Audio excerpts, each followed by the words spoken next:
بسم اللہ الرحمن الرحیم۔ السلام علیکم بیٹا جی، ابھی ہم پڑھیں گے جماعت چہارم کی اردو کا سبق نمبر 18 جس کا نام ہے باتیں دانائی کی، یعنی عقل مندی کی باتیں۔ اس سبق کو شروع کرنے سے پہلے جو کچھ سوالات پوچھے جاتے ہیں سوچیں اور بتائیں والے حصے میں، کیونکہ وہ صفحہ یہاں آپ کو نظر نہیں آ رہا ہوگا، وہ یہاں پہ غلطی کی وجہ سے وہ کاپی نہیں ہو سکا، تو میں آپ کو بتا دیتا ہوں کہ اس میں سوالات پوچھے گئے ہیں کہ آپ کو علم یا دولت میں سے کیا حاصل کرنے کا شوق ہے اور کیوں۔ تو عام طور پہ دونوں ہی چیزیں جو ہیں وہ حاصل کرنے کا شوق ہوتا ہے، کیونکہ علم بھی ضروری ہے اور دولت بھی ضروری ہے زندگی گزارنے کے لیے۔ ٹھیک ہے جی، علم جو ہے وہ نبیوں کی میراث ہے، اور جو دولت ہے وہ زندگی گزارنے کے لیے ضروری ہے۔ ٹھیک ہے، اگر دولت نہ ہو تو انسان کا ایمان بھی خطرے میں ہوتا ہے۔ ٹھیک ہے، نہ دولت بالکل ہی نہ ہو، غربت جو ہے وہ انسان کو اس کے اللہ سے بھی دور لے جاتی ہے۔ ٹھیک ہے، اکثر یہ دیکھا گیا ہے۔ بہرحال اس کے جو ہے وہ اللہ ماشاء اللہ کوئی ایسی مثالیں اس کے الٹ بھی ہو جاتی ہیں، لیکن یہ دونوں چیزیں زندگی گزارنے کے لیے ضروری ہوتی ہیں۔ علم بھی ہے، لیکن اگر ہم کہیں کہ جی اس کو پہلے نمبر پہ کس کو رکھیں گے، دوسرے پہ، تو رکھنا ہمیشہ علم کو ہی چاہیے پہلے نمبر پہ، دوسرے نمبر پہ دولت کو رکھنا چاہیے۔ اچھا بیٹے، اس کے بعد سوال پوچھا گیا کہ کیا کبھی کسی کو مصیبت میں دے کر آپ نے اس کی مدد کی ہے؟ یقیناً جو ہے وہ آپ لوگوں نے مدد کی ہوگی، کیونکہ بحیثیت مسلمان یہ ہمارا ایمان بھی ہے، یقین بھی ہے کہ جو انسان کسی کی مدد کرتا ہے اللہ تعالیٰ اس کی مدد کرتے ہیں۔ تو ہر جو ہے وہ مسلمان اور ہر انسان کی کوشش ہوتی ہے کہ وہ دوسرے کی مدد کرے۔ اچھا بیٹے، اس کے بعد اب سبق کو شروع کریں گے ہم، لیکن اس سے پہلے یہ بھی بتاتا چلوں کہ ایک حصہ رہ گیا اس میں کہ کیا آپ جانتے ہیں کہ اس سبق میں موجود حکایات شیخ سعدی رحمۃ اللہ علیہ نے لکھی ہیں۔ شیخ سعدی رحمۃ اللہ علیہ ایران کے شہر شیراز کے رہنے والے تھے۔ ان کا اصل نام شرف الدین تھا۔ انہوں نے بوستان اور گلستان کے نام سے فارسی زبان میں 2 کتابیں لکھی ہیں۔ ان کتابوں کا اردو ترجمہ بھی مل جاتا ہے۔ جی بیٹے، ابھی ہم سبق کو شروع کریں گے، لیکن اس سے پہلے ہم اس کے الفاظ معنی دیکھیں گے تاکہ سبق کو پڑھتے ہوئے ہمیں آسانی ہو۔ سب سے پہلا جو ہمارے پاس لفظ ہے وہ ہے سخی۔ سخی کہتے ہیں فیاض کو، اللہ کی راہ میں خرچ کرنے والے کو۔ ٹھیک ہے، اس کے بعد ہے گٹھا، گھاس یا لکڑی کا بوجھ۔ ٹھیک ہے، یا آپ کہہ لیں کہ اکٹھی کیوں لکڑیاں، تو وہ گٹھا کہلاتا ہے، جیسے آپ نے وہ کہانی میں پڑھا ہوگا ایک والد اور اس کے 4 بیٹوں والی۔ حصول یعنی حاصل کرنا، معذور مجبور کو کہتے ہیں، حقارت نفرت کو کہتے ہیں، دھڑ کہتے ہیں جسم کا سر سے نچلا حصہ، سواری کہتے ہیں سوار ہونے کی چیز کو، خزانچی کہتے ہیں خزانے کی حفاظت کرنے والے کو، گلا کہتے ہیں شکایت کو۔ ٹھیک ہے، مفلس کہتے ہیں نادار اور غریب کو۔ ٹھیک ہے بیٹے، اب ہم سبق کو پڑھتے ہیں۔ سب سے پہلے انہوں نے بتایا ہے کچھ الفاظ کے تلفظ، جیسا کہ سخی ہے، گٹھا ہے، دسترخوان ہے، احسان ہے، گلا ہے، معذور ہے، دھڑ، حقارت، خزانچی۔ اچھا جی بیٹے، سب سے پہلی حکایت جو ہے وہ محنت کے بارے میں ہے کہ حاتم طائی عرب کا مشہور سخی انسان تھا۔ ایک دن اس نے 40 اونٹ ذبح کیے اور بہت سارے لوگوں کو کھانے کی دعوت دی۔ کھانا شروع ہونے سے پہلے وہ کسی کام کی غرض سے جنگل میں گیا۔ وہاں اس کی نظر ایک لکڑ ہارے پر پڑی جو لکڑیوں کا گٹھا باندھ رہا تھا تاکہ اسے بیچ کر روزی کمائے۔ حاتم طائی نے اس سے کہا، آج بہت سارے لوگ حاتم کے دسترخوان پر جمع ہیں، تم بھی جاؤ اور حاتم کے مہمان بنو۔ لکڑہارے نے کہا، جو شخص اپنی محنت سے روٹی کھاتا ہے وہ حاتم طائی کا احسان نہیں اٹھاتا۔ بہت بڑی بات لکھی ہے کہ جس انسان کی صحت ہو، جس انسان کو سارے اعضاء اس کو ٹھیک ملے ہوں، تو اس کو کسی کے اوپر جو ہے وہ انحصار نہیں کرنا چاہیے، یعنی کسی انسان کی طرف دیکھنا نہیں چاہیے کہ وہ اس کی مدد کرے گا، بلکہ خود اس کو کوشش کرنی چاہیے۔ ٹھیک ہے، جیسا کہ یہاں پہ ہمیں اس حکایت سے سمجھ آتی ہے بات کہ یہ اس کا معنی ہوگا۔ شکر کیا ہوتا ہے بیٹے، اس کے بارے میں کیا حکایت ہے؟ شیخ سعدی رحمۃ اللہ علیہ کہتے ہیں کہ میں حصول علم کے لیے شیراز سے بغداد پیدل جا رہا تھا۔ اب شیراز وہ جگہ ہے جہاں پہ شیخ سعدی جو ہے وہ رہتے تھے، تو وہ کہتے ہیں میں وہاں سے باہر گیا، بغداد پیدل جا رہا تھا۔ پیدل چلتے چلتے میرا جوتا گھس کر ٹوٹ گیا۔ میرے لیے اس کو پہننا ممکن نہ رہا۔ میرے پاس نئے جوتے خریدنے کے پیسے بھی نہ تھے۔ ننگے پاؤں چلتے چلتے میرے پاؤں زخمی ہو گئے۔ تھک کر میں ایک جگہ بیٹھ گیا اور دل ہی دل میں اللہ تعالیٰ سے گلہ کرنے لگا کہ اے اللہ تعالیٰ، تو نے مجھے رقم دی ہوتی تو میں یوں پیدل سفر نہ کرتا، نہ میرا جوتا ٹوٹتا، نہ میرے پاؤں زخمی ہوتے، اور نہ مجھے یہ تکلیف برداشت کرنی پڑتی۔ ابھی میں یہی سوچ رہا تھا کہ مجھے ایک معذور شخص دکھائی دیا جس کے دونوں پاؤں ہی نہیں تھے، اور وہ اپنے دھڑ کی مدد سے زمین پر پیٹھ کو گھسیٹ کر خود کو پیٹھ کو بیٹھ کر خود کو گھسیٹ رہا تھا. میں نے یہ منظر دیکھا تو اللہ تعالیٰ سے معافی مانگی اور اللہ تعالیٰ کا شکر ادا کیا کہ میرے دونوں پاؤں سلامت ہیں, میں کھڑا بھی ہو سکتا ہوں, چل پھر بھی سکتا ہوں, کام بھی کر سکتا ہوں. کیا ہوا جو میرے پاس رقم نہیں, سواری نہیں یا جوتے نہیں.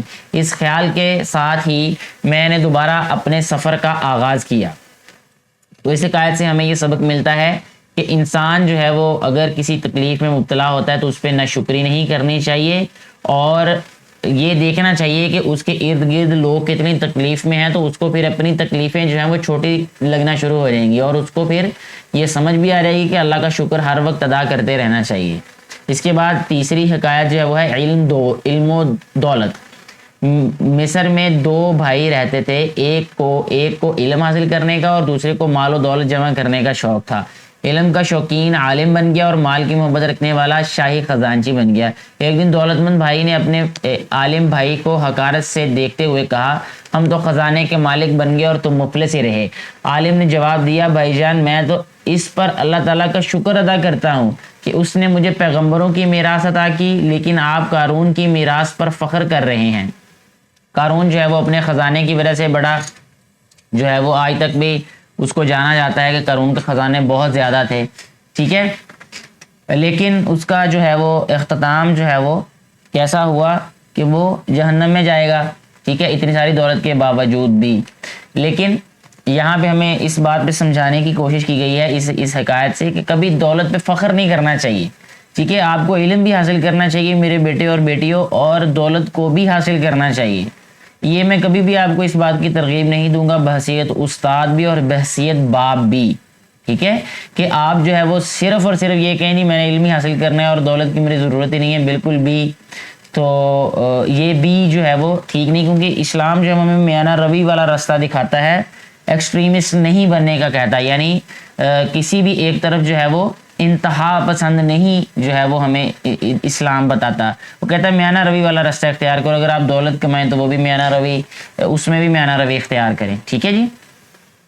آگے ہے بیٹا حقیقی طاقتور. ایک بزرگ نے ایک پہلوان کو دیکھا جو سخت غصے میں کسی کو برا بھلا کہہ رہا تھا. بزرگ نے پوچھا پہلوان کو کیا ہوا؟ لوگوں نے بتایا کہ فلاں شخص نے اسے ناگوار بات کر دی ہے. بزرگ نے فرمایا یہ کمبخت 2-4 من کا وزن تو اٹھا لیتا ہے, یعنی اپنے پیٹ کا وزن, لیکن ایک چھوٹی سی بات برداشت نہیں کر سکتا. تو اس والے واقعہ سے, اس حکایت سے ہمیں یہ سمجھ آتی ہے کہ اصل پہلوان تو وہ ہے جو لوگوں کے رویے کو بھی برداشت کرے, جو کسی کی ناگوار بات کو بھی برداشت کرے, جو کسی کی بری بھلی بات کو بھی برداشت کرے, ٹھیک ہے. اصل پہلوانی یہ ہے. پہلوان ہونا یہ نہیں ہے کہ آپ اپنے جسم پہ جو ہے وہ گوشت چڑھا لیں, یعنی آپ زیادہ کھائیں پئیں, آپ جو ہے وہ باڈی بلڈر بن جائیں یا آپ کے مسلز زیادہ بن جائیں. اصل پہلوانی یہ نہیں ہے, ٹھیک ہے بیٹے. اس کے ساتھ ہی ہمارا یہ جو سبق ہے اس کی ریڈنگ یہاں مکمل ہو جاتی ہے, ٹھیک ہے. اس کا جو پڑھنے والا حصہ تھا, اب ہم جو ہے وہ اس کی مشق کی طرف بڑھتے ہیں. مشق میں جو پہلا سوال ہم نے پہلے ہی حل کر لیا ہے, دوسرے سوال کی جانب اگر ہم بڑھیں تو اس میں ہمیں کہا ہے کہ سبق کے مطابق جواب منتخب کر کے خالی جگہ پر کریں. اب خالی جگہ پر کرنی میں صرف یہاں پہ ٹک کر دیتا ہوں, اس کی نشاندہی کر دیتا ہوں, آپ اس کے اندر لکھ خود سکتے ہیں. جیسا کہ پہلا سوال ہے ہمیں دیا گیا کہ پہلا جو فقرہ ہے وہ حاتم طائی عرب کا سب سے بڑا ڈیش تھا. کیا تھا بیٹے؟ سخی. تو یہاں سخی پہ نشان لگا دیتے ہیں. شیخ سعدی رحمۃ اللہ علیہ حصول علم کے لیے ڈیش سے بغداد جا رہے تھے. کہاں سے؟ شیراز سے. شیخ سعدی رحمۃ اللہ علیہ نے اللہ تعالیٰ کا شکر ادا کیا کہ دونوں ڈیش سلامت ہیں, دونوں پاؤں سلامت ہیں, ٹھیک ہے. پیغمبروں کی میراث ڈیش علم ہے, یہاں علم کو ٹک کر دیں گے ہم. سوال نمبر 3 میں بیٹے ہمیں کہا گیا ہے کہ سوالوں کے جواب لکھیں. لکڑہارے نے حاتم طائی کو کیا جواب دیا؟ لکڑہارے نے کہا, بہت اچھا جواب دیا کہ جو شخص اپنی محنت سے روٹی کھاتا ہے وہ حاتم طائی کا احسان نہیں اٹھاتا. معذور شخص کو دیکھ کر شیخ سعدی کو کیا خیال آیا؟ ان کو خیال آیا کہ شکر ہے میرے تو دونوں پاؤں سلامت ہیں, میں کھڑا بھی ہو سکتا ہوں, چل بھی سکتا ہوں, کام بھی کر سکتا ہوں. کیا ہوا جو میرے پاس رقم نہیں ہے یا میرے پاس جوتے نہیں ہیں؟ بزرگ نے طاقتور آدمی کو غصے میں دیکھ کر کیا کہا؟ بزرگ نے کہا کہ یہ کمبخت 2-4 من کا وزن تو اٹھا لیتا ہے, لیکن ایک چھوٹی سی بات برداشت نہیں کر سکتا. آخری سوال ہے, دولت مند بھائی نے اپنے عالم بھائی کو حقارت کی نگاہ سے کیوں دیکھا؟ اس نے کہا کہ بھائی تمہارے پاس دولت مند بھائی نے اپنے عالم بھائی کو حقارت کی نگاہ سے اس لیے دیکھا کہ میں تو خزانے کا مالک بن گیا ہوں اور یہ مفلس رہ گیا ہے، اس لیے اس کو حقارت کی نظر سے دیکھا۔ سوال نمبر 4 میں بیٹے ہمیں کہا گیا کہ اپنے اسکول یا محلے کی لائبریری میں سے حکایات سعدی پر مبنی کوئی کتاب حاصل کریں اور اپنی پسند کی حکایت جماعت میں سنائیں۔ تو حکایات سعدی پر کوئی کتاب آپ نے ڈھونڈنی ہے، اس میں سے پھر آپ نے پسند کی کوئی حکایت سنائیے گا، ٹھیک ہے۔ میرے پاس بھی کتاب ہے، ٹھیک ہے، میں نے پڑھی بھی ہے اور میرے پاس اس وقت موبائل فون میں بھی موجود ہے۔ ایسا واقعہ سنائیں جب آپ کے ساتھ کسی نے کوئی نیکی کی ہو، ساتھیوں کو اپنے احساسات سے آگاہ کریں۔ تو میرے پاس بے شمار ایسے واقعات ہیں، لیکن سب سے بڑے جو احسانات ہیں یا سب سے بڑی جو نیکی ہے جو مجھے میرے دل کے قریب ہوتی ہیں، وہ ہیں جو میرے بڑے بھائی میرے ساتھ کرتے ہیں۔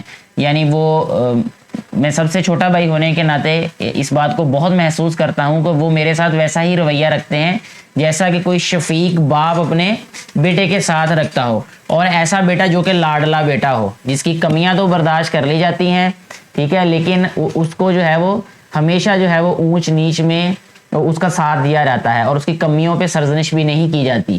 تو میرے احساسات یہ میں حقیقی آپ کو بتا رہا ہوں، بحیثیت استاد بھی اور بحیثیت ایک بیٹے اور بھائی کے ناطے بھی، ٹھیک ہے۔ تو آگے ہے، آپ بھی اپنے احساسات بتائیے گا کہ اگر آپ کے ساتھ کسی نے نیکی کی ہو تو اس معاملے میں۔ لفظوں کا کھیل، اسم اور صفت الگ الگ کر کے صحیح خانوں میں لکھیں۔ تو میں ایک کو ٹک کر دیتا ہوں، ٹھیک ہے، کہ اسم کون سا ہے اور صفت کون سا ہے۔ اب جیسا کہ سب سے پہلے ہے ٹھنڈا پانی، اس میں ٹھنڈا جو ہے وہ صفت ہے، چلے میں صفت کو ٹک کر دیتا ہوں، نشان لگا دیتا ہوں، اس میں ٹھنڈا جو ہے یہ اس کی صفت ہے۔ سیدھا راستہ، ٹھیک ہے بیٹے، اب سیدھا جو ہے یہ صفت ہے تو میں اس پہ ٹک کر دیتا ہوں۔ آپ کو یہ والا جو ہے یہ پھر کیا ہوگا، اسم ہوگا، یہ جس کو نیچے لائن لگا رہا ہوں۔ بزدل بھی کیا ہوتا ہے، یہ صفت ہوتی ہے یہ، ٹھیک ہے، جانور جو ہے یہ اسم ہے۔ نیک لڑکی میں نیک صفت ہے اور لڑکی اسم ہے۔ بہادر لڑکا، اس میں بہادر جو ہے یہ صفت ہے اور لڑکا جو ہے یہ اسم ہے۔ اسی طرح سرخ پھول، سرخ جو ہے یہ صفت ہے اور پھول جو ہے یہ اسم ہے، ٹھیک ہو گیا بیٹے۔ اس طرح آپ نیچے خود سے ان خانوں میں لکھ لیجئے گا۔ اگلے سوال کی طرف بڑھتے ہیں، سوال نمبر 7 کی جانب۔ دیے ہوئے الفاظ کو اس طرح جملوں میں استعمال کریں کہ ان کی تذکیر و تانیث واضح ہو جائے، جیسا کہ مثلاً پانی، دریا کا پانی بہت ٹھنڈا ہے، اور دوسرا ہے کتاب، اردو کی کتاب بہت دلچسپ ہے۔ سورج، اب ہم کہیں گے سورج بہت اونچا ہے، ٹھیک ہو گیا جی۔ روشنی، چاند کی روشنی بہت مدھم ہے۔ درخت بہت پرانا ہے، درخت بہت پرانا ہے۔ قلم، میرا قلم گم ہو گیا۔ زمین سورج کے گرد اپنے مدار میں گھومتی ہے۔ 8واں سوال ہے، درج ذیل جملوں میں نمایاں الفاظ کے واحد بنا کر جملے درست لکھیں، دوبارہ لکھیں۔ واحد، مچھلیاں کا مچھلی ہوتا ہے۔ عادل نے دریا میں مچھلی دیکھی۔ جب ہم مچھلی لکھیں گے تو پھر ہم لکھیں گے دیکھی، ٹھیک ہے بیٹے، ایسے ان کو درست کرنا ہے۔ اسی طرح ہے، بچے میدان میں کھیل رہے تھے، تو بچہ میدان میں کھیل رہا تھا، یہاں جب ہم لکھیں گے بچہ کھیل رہا، یہاں آئے گا رہا، یہاں آ جائے گا تھا۔ امی نے دسترخوان پر پلیٹیں رکھی یا پلیٹ رکھی، یہاں آئے گا پلیٹ رکھی، ٹھیک ہے جی۔ پل پر سے ریل گاڑی گزر رہی ہے، ریل گاڑی آئے گا بیٹے، یہاں صرف گاڑی لکھ دیں، چلیں، گاڑی گزر رہی ہے، ٹھیک ہو گیا جی۔ اچھا، اس کے بعد ان جملوں کو غور سے پڑھیں۔ ناصر کے پاس مال و دولت بہت زیادہ ہے، فوزیہ کی قابلیت میں شک و شبہ کی کوئی بات نہیں، ابراہیم نادار اور مفلس لوگوں کی مدد کرتا ہے۔ اوپر دیے ہوئے ہر جملے میں نمایاں الفاظ جیسا کہ مال و دولت، شک و شبہ، نادار اور مفلس ایک دوسرے کے مترادف ہیں۔ مترادف الفاظ لکھنے میں مختلف ہوتے ہیں لیکن ان کے معنی یکساں ہوتے ہیں، انہیں ہم معنی الفاظ بھی کہتے ہیں، ٹھیک ہے۔ درج ذیل الفاظ کے مترادف لکھیں اور مترادفات کے جملے بھی بنائیں، جیسا کہ قوت کا کیا ہوتا ہے، طاقت، قوت کا کیا ہوتا ہے، طاقت، ٹھیک ہے۔ تو جملہ لکھ سکتے ہیں، بزرگ نے طاقتور آدمی کو غصے میں دیکھ کر اسے پاگل کہا، ٹھیک ہے بیٹے۔ اچھا اس کے بعد ہے داستان کا کہانی. شیخ سعدی رحمۃ اللہ علیہ کی لکھی ہوئی ہر کہانی معاشرے کی اصلاح میں اہم کردار ادا کرتی ہے. اس کے بعد ہے بیٹے حکمت. حکمت کہتے ہیں دانائی کو, عقل مندی کو. ٹھیک ہے, دانائی. ٹھیک ہے, وہ بچہ چھوٹی عمر میں ہی دانائی کی باتیں کرتا ہے. تمنا, تمنا کہتے ہیں خواہش کو یا آرزو کو. ہر مسلمان کی آرزو ہوتی ہے کہ وہ مدینہ منورہ جائے یا مکہ مکرمہ جائے, مکہ اور مکرمہ جائے. آب, آب کہتے ہیں پانی کو.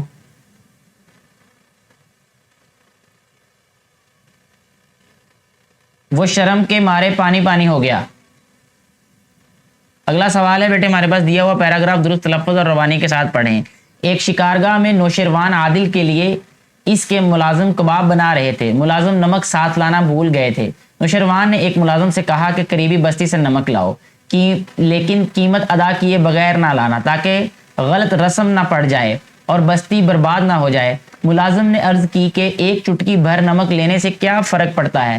نوشیروان نے کہا دنیا میں پہلے ظلم کی بنیاد چھوٹی سی بات پر رکھی جاتی ہے, پھر جو آتا ہے وہ اس سے کچھ نہ کچھ اضافہ کرتا ہے, پھر ظلم اتنا بڑھ جاتا ہے کہ بستیاں برباد ہو جاتی ہیں. بہت ہی زبردست یہ واقعہ ہے, اس سے بہت بڑا ہمیں سبق یہ ملتا ہے کبھی بھی احسان نہ لیں. ٹھیک ہے, احسان کا مطلب یہ ہے کہ آپ کبھی بھی کوئی چیز مفت میں نہ لیں, اور اگر آپ اس کی قیمت ادا کر سکتے ہو کسی سے بھی, ٹھیک ہے, اس سے پھر غلط روایت یا رواج پڑتا ہے.